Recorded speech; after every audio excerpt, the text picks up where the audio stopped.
Harry Potter and the Half-Blood Prince had the unfortunate task of being the penultimate calm before the storm chapter, setting up the water calm, developing deep emotional arcs and unpacking one of the most crucial mysteries in the series. Instead, for many, including myself, it actually became the most frustrating entry, sacrificing key emotional moments, brushing over major lore and infusing awkward teenage comedy that clashed tonally with its darkest material. It's often criticised as the most poorly adapted of the series and is sometimes referred to by fans as the half-blood romance. Harry returns to Hogwarts under the weight of loss and prophecy, but a new mystery and an old textbook lead him down a strange path. As Dumbledore uncovers secrets from Voldemort's past, a growing threat from within the school changes everything. The story balances growing romance, hidden threats, and a tragedy that changes the wizarding world forever. So how exactly did a story filled with depth, tragedy, and lore become such a confusing adaptation? During the production of Order of the Phoenix, David Yates decided to break the franchise's rule of directors ditching the series after 1 or 2 movies and was confirmed to be returning for the next installment. However, before he accepted, Terry Gilliam was asked if he wanted to do it long after he'd been approached to direct the first movie, to which he replied, "Warner Brothers had their chance the first time around and they blew it. And I don't want to talk to them anymore." Oh, this can't be good. Despite his inexperience in cinema prior to the Potter series, he had proven that he could handle layered material and character development. But this time, his approach, alongside screenwriter Steve Kloves, who returned after skipping the 5th film, chose levity and love triangles over suspense and lore. Many felt this was a jarring pivot, especially as the book was dense with critical backstory involving Voldemort, the Horcruxes, and Snape's growing complexity. In interviews, Yales admitted he wanted to embrace the hormonal chaos of the teenagers at Hogwarts, believing that humour was necessary to balance the encroaching darkness. But critics and large swaths of the fan base disagreed with the balance struck. The original novel, over 600 pages, is considered a cornerstone of the series. It dives deep into Voldemort's origin story via Dumbledore's memories, Snape's suspicious behaviour and past, the foundations of the Horcrux storyline which directly sets up Deathly Hallows. However, in the movie, most of this was sidelined or cut out entirely. The plot of the novel had to be greatly slimmed down to fit a 2.5-hour runtime. The Dursleys were once again cut. Hey, Harry's not staying with his abusive family, woo! That was cheerful. Supposedly to break the formula of the series, and the book's opening prologue that showed a meeting between Cornelius Fudge and the Muggle Prime Minister was also scrapped. They cut out key Tom Riddle memories, to the point that the movie only shows 2, which misses critical insight into Voldemort's psyche and motivations. However, the book included another 4, which showed Riddle's mother Merope being abused by her father and brother. Did you know that Voldemort was conceived through rape? Right, now is when we can stop pretending that J.K. Rowling's a good writer, right? No, of course. Riddle tracking down and murdering his remaining family members, the reveal that Helga Hufflepuff's cup was one of Voldemort's Horcruxes, and Dumbledore turning Riddle down when he tried to apply for the Defense Against the Dark Arts post. Originally, all 6 of these flashbacks were included in the script until Kloves decided to cut the latter 4 out to keep the plot tighter and more focused. Because who wants to hear all about that? Ron has a date coming up. I don't believe you. The Gaunt family is removed, robbing Voldemort's backstory of richness and tragedy. The actual Half-Blood Prince mystery, you know, what's in the damn title, is mostly ignored until a rushed reveal near the end, undermining the title's entire significance. I'm the Half-Blood Prince. Okay, what does that mean? That's the thing, we actually last see the book about 35 minutes before this reveal, and yet it's treated like such a big moment. And why is it even called the Half-Blood Prince? They never explain what it means. The final battle at Hogwarts is removed completely in favour of more awkward romance. Dumbledore's funeral is gone, which is a major emotional crescendo in the book, which is just left out completely. Fans criticise this as a failure to honour the narrative arc and an abandonment of Rowling's intricate foreshadowing. However, while the adaptation was flawed, the performances were largely praised. But amazingly, there was initially a fear that the 3 main leads wouldn't be coming back to the series. Both Radcliffe and Grint were hesitant to continue as they were already being cast in adult roles outside the franchise and were concerned that they were now too old for their parts. Emma Watson freely admitted that she considered straight up abandoning the series as she was concerned about being typecast and was becoming uncomfortable with the fame that came with playing her character. In the end, all 3 actors agreed to stick around for the rest of the films, with Watson admitting that she couldn't bear the idea of someone else playing Hermione. Well, this is awkward. Brilliant. For the role of teenage Tom Riddle, Christian Coulson, who played him in part 2, was eager to return, but at 30 years old, he was deemed far too old and had to be recast. Tom Longley, James Lee Hunt, Jamie Campbell Bower, and Andrew Clark all auditioned before the selection of Frank Delane. The even younger Riddle was played by Hero Fiennes Tiffin, who is Ralph Fiennes' real-life nephew. And Bob Hoskins was the original choice for Slughorn before the producers eventually selected Jim Broadbent. Because it's an English movie, so you gotta put Jim Broadbent in there somewhere.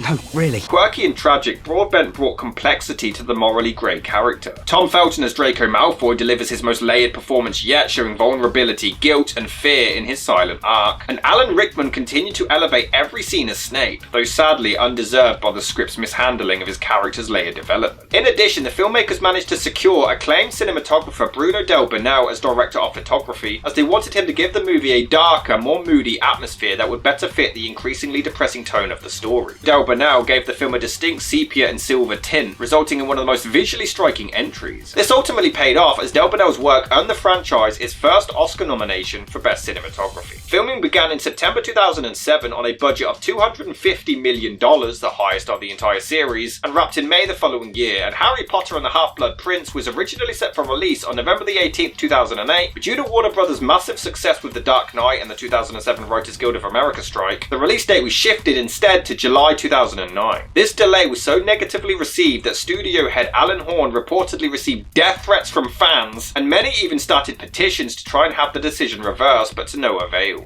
Fans overreacting over a fantasy series? Don't be ridiculous. Oh, bloody hell. Eventually, the movie came out on July the 15th, 2009, and once again ruled the box office, pulling in a record-breaking $104 million in just a single day, and ended its theatrical run with a worldwide gross of $941 million, the second highest that year, only behind Avatar. But divided responses from fans and critics, especially book readers. Many felt like it was the most forgettable entry, emotionally flat and narratively weak, and a film that looked good but lacked narrative weight. Romantic subplots involving Harry and Ginny and Ron and Lavender drew criticism for their awkward execution and lack of chemistry. Many viewers found these scenes tonally incompatible with the surrounding drama and world-ending stakes. There's a scene of the Death Eaters destroying the Burrow which was added out of nowhere, created purely for cinematic spectacle, though it had no basis in the book and confused the continuity. Dumbledore's funeral was filmed but was cut out for pacing, which was a major blow for fans who wanted emotional closure. Studio executives pushed for lighter moments, reportedly worried that the series was becoming too grim after Order of the Phoenix. This led to a script that played down Voldemort's looming threat and leaned hard into teenage awkwardness. J.K. Rowling declared the film to be her personal favourite of the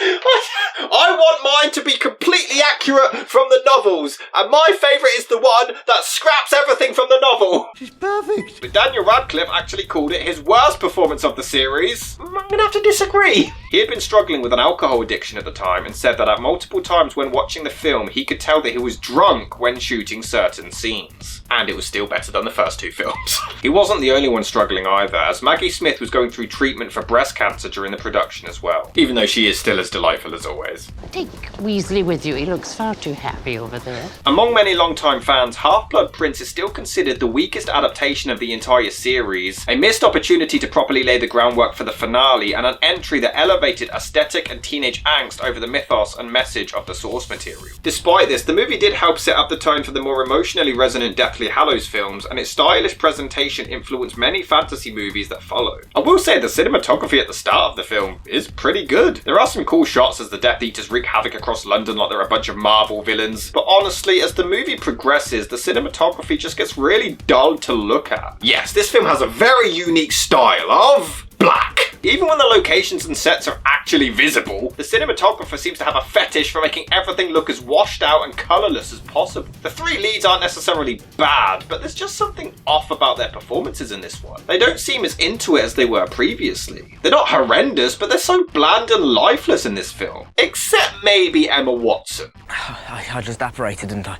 Indeed. Fantastic work, Harry. I'm selling you Hogwarts. I'm a wizard, dude.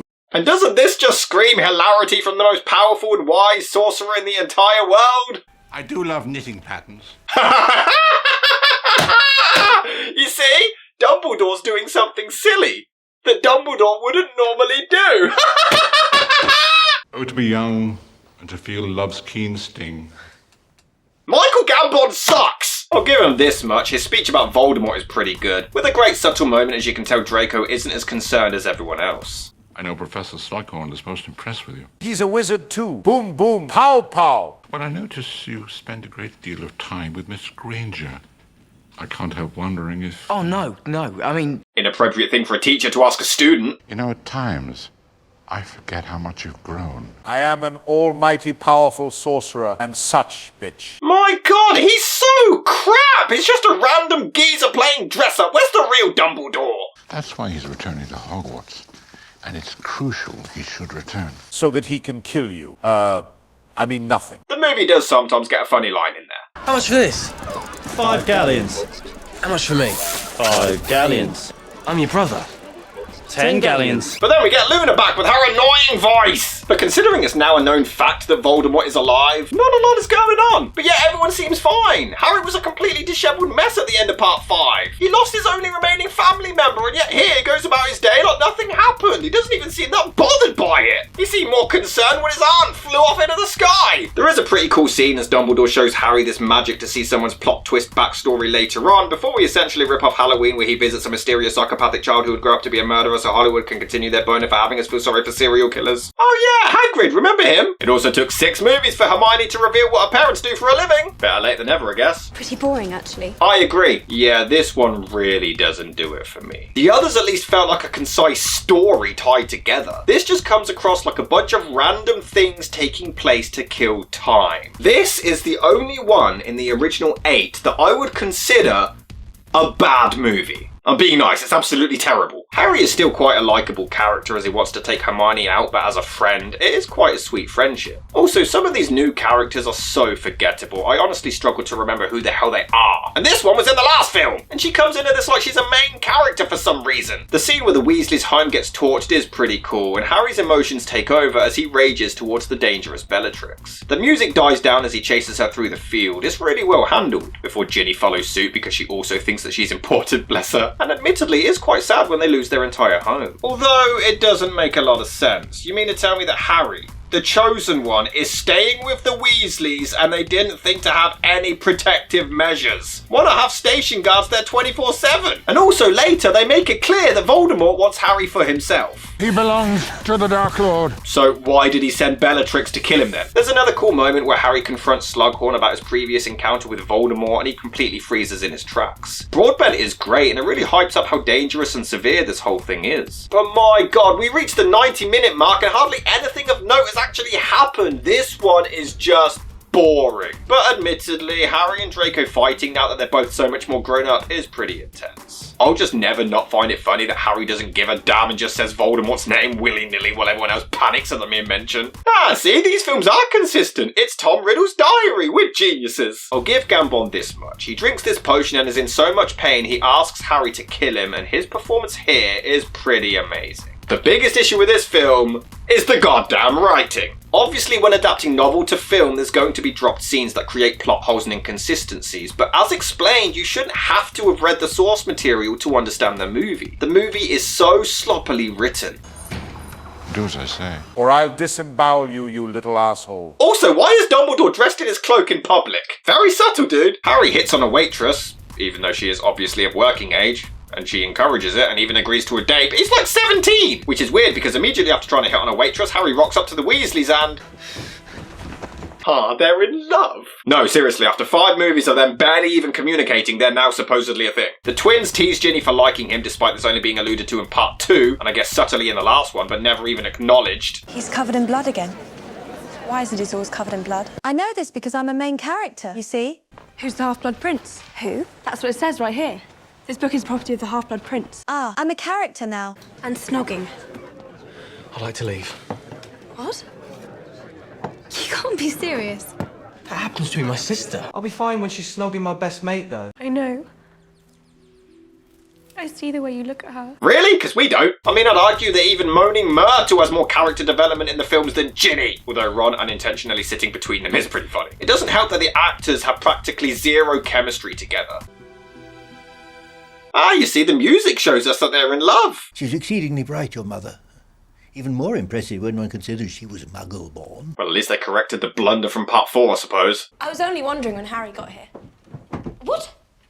Harry? Harry who? Harry who? What the hell do you mean, Harry who? Not only is it the only Harry in this entire goddamn universe, but it's the Harry who for 6 years you've taken in as your own. What the hell do you mean, Harry who? It also continues the problem with just adapting the book and not making a direct sequel. 16 minutes in and we get Snape chilling with Mrs. Malfoy and Bellatrix. It almost feels like we've missed something. We're thrown into this film and immediately have Snape talking about how he's been tricking Dumbledore this whole time. Even if you were to connect the dots in the last film and put 2 and 2 together to realise that Snape told the Order where Harry was heading to make the rescue, it still makes this part even more confusing. About an hour later, they meet up with Lupin and all try to discuss whether or not they can trust Snape, and it feels more natural then because we've had an hour to build up to it. But otherwise, it's just out of nowhere. Hi, Ron.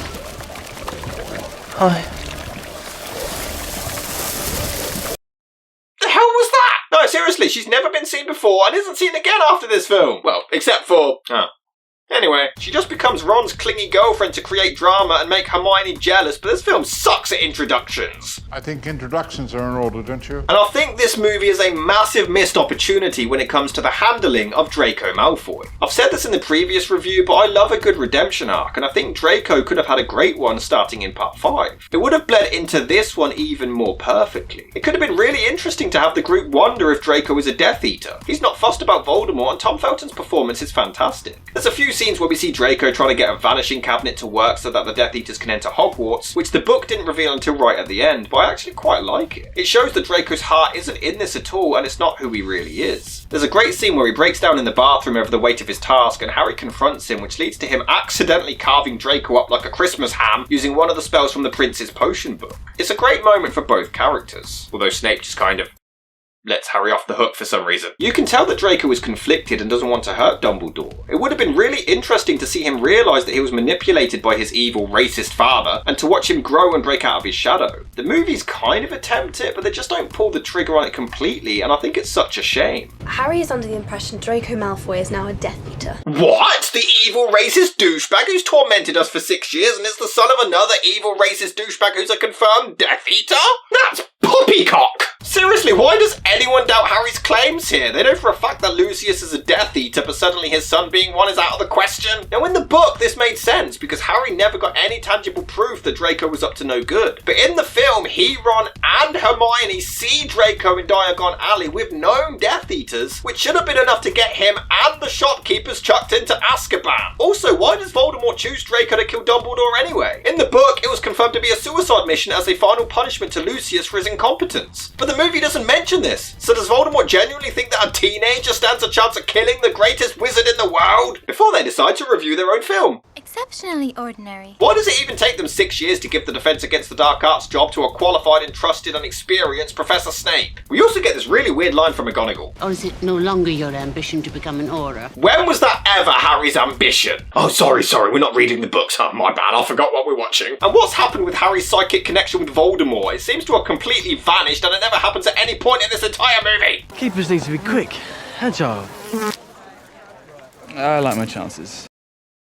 Who the hell was that? And when the hell did Ron get on the Quidditch team? That's my biggest issue with this one. It doesn't have time to introduce characters properly or tie things together, but it has time for stupid love triangles and scenes of them eating desserts. Just a reminder that Voldemort's backstory, one of the most evil characters ever written, this mass-murdering, genocidal, evil sorcerer, his backstory and upbringing, gone. But this is vital to the plot. There's a scene where Hermione uses magic to help them cheat at Quidditch before having a go at Harry for using magic to help them cheat at Quidditch. You could be expelled for that. Of course, she tries to justify it. That was different. It also turns out that Harry didn't really use magic and just pretended to boost Ron's confidence, but the only reason Ron found out he supposedly used magic was because Luna snitched that she saw Harry put it in his drink. So if she didn't say anything, he wouldn't have known, and then this plan would have backfired. This movie backfired, although it is quite charming as he celebrates before breaking Hermione's heart. I can't help it if she's got her knickers in a twist. Well, you can. Take her out and stop kissing other girls. It's Emma Watson! I will say, at least their relationship seems natural and built up well. Later on, there's a scene where Ron gets poisoned after drinking some of Slughorn's alcohol. The hell kind of school is this? And Harry shoves something called a bezoar down his throat to save him. Now, in the book, this was set up when Harry read in the Prince's Potion book that bezoars were a cure for most poisons, but we don't even see it in the movie. So how the hell did he know this? He's just a magic expert all of a sudden. There's a sweet moment afterwards where Ron's in a coma, but instead of moaning his psycho girlfriend's name, he moans Hermione's, and Harry tries to wind her up about it and she gets all shy but clearly loves it. Okay, this is pretty adorable. Emma Watson is great in this one. Dumbledore's asked me to get to know him. Get to know him? I don't know. It must be important. He could have explained more and been less of a vague prick about it, but he's an asshole. Yes, she was cursed. It was Malfoy. You know, after 6 films of blindly blaming people, you think Harry would realise he should stop blindly blaming people? How come Slughorn hasn't aged a day since Voldemort was a teenager? I know you're going to ask, Harry, but I don't know who cursed me. Who the hell was that? Why is it a sad moment when Aragog dies? This is the same arsehole who tried to kill Harry and Ron, right? Why would Slughorn ever tell this mysterious, suspicious, creepy student who's admitted to diving into dark magic exactly how to use Horcruxes to live forever? We also see that Dumbledore found a ring Horcrux, but don't learn how he found this or how he managed to destroy it. The book revealed that this ring actually belonged to Marvolo Gaunt, Tom Riddle's grandfather. But because they cut out the flashbacks, we never learn this. Although before they leave to go and find the Horcrux, we learn that Dumbledore is the only one who can apparate in and out of Hogwarts. Except Snape in the next 2. So I thought you couldn't apparate within Hogwarts. Being me has its privileges. But why didn't they do this in any of the previous films? And if he can apparate inside the castle, why didn't he just apparate into his office when they escaped into the back at the top of the tower? But I will say, this entire sequence inside the cave is brilliant. There's insanely dark imagery as an army of zombies trying to drown Harry before Dumbledore turns the place into an indoor volcano. Look at it! I do really like the ending. Dumbledore is actively trying to help Draco make a change as he was unable to do the same for Tom Riddle. There's so many parallels between Harry and Tom throughout the series, so it's nice to actually put it onto Draco. Although significantly different to the book, I do like this. Snape urges Harry to stay quiet, and since he promised Dumbledore he wouldn't interfere, he just has to watch his hero die. In the novel, Dumbledore freezes Harry underneath the invisibility cloak, so he is physically unable to help. But here, you could argue that there's nothing stopping him from interfering, but I mean, it's one teenager against Professor Snape, Bellatrix, and a bunch of Death Eaters. I don't really like his chances. Rickman is wonderful, and knowing what we find out in the last film, his performance is so subtle and good here. As you can tell, he doesn't want to do it. Radcliffe's reaction is brilliant, but even Gambon's reaction to his death sucks. Oh, shucks. I guess I'm dead. I was a wizard. It's quite emotional as they wreak havoc on Hogwarts, and much like part 5, Harry chases after the murderer, overwhelmed with emotion, but Snape refuses to fight back. Again, you can see the concern and care in Rickman's eyes. The performance is unreal. There was also meant to be a battle between the Hogwarts students and staff and the escaping Death Eaters, but this had to be cut due to budget constraints, and to avoid repeating the Battle of Hogwarts scenes yet to be filmed for Deathly Hallows. But instead, have there be more dessert. That's why I paid for my ticket. This movie sucks! It isn't a good film. The writing is all over the place. It creates a billion plot holes. It's not at all consistent with the previous films. It shows characters we don't know and expects us to know. The 2 leads are average at best, but Watson is pretty damn good. But it's so boring. The story just kind of goes on hold for the majority of it. Harry Potter and the Half-Blood Prince is a paradox. Visually beautiful, impressively acted, but saddled by a script that misjudged tone and ignored key material. While it succeeded financially and had strong technical merits, many fans felt betrayed by the liberties taken. It's a film that tried to balance teen drama and looming darkness, but for many, it succeeded at neither. Half-Blood Prince, in my view, is the first bad Harry Potter film.